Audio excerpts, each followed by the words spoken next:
Hello friends, मी आज गेलेले होते यूट्यूब कलेक्टिव्ह मीटअपमध्ये.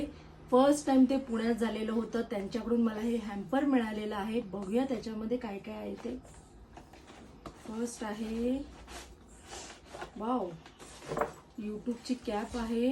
ओ कॅप घालणारा व्यक्ती माझ्या शेजारी आलेला आहे. येस, बघू बघू.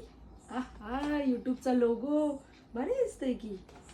ओके, त्याच्यानंतर त्यांनी मला हे थँक्यूचं एक कार्ड दिलेलं आहे त्यांच्या थ्रू. आणि नेक्स्ट आहे, हो झालं, हे नावाला माझं आहे, ज्याच्यात आहे डायरी. माझं मीचं काही नाही, ह्याच्यात मी माझं लिहिणार आहे. तिथला पेन घे, तुला ब्लू पाहिजे ना, आता ब्लू पेन ते मला मिळालेलं आहे, माझंच आहे.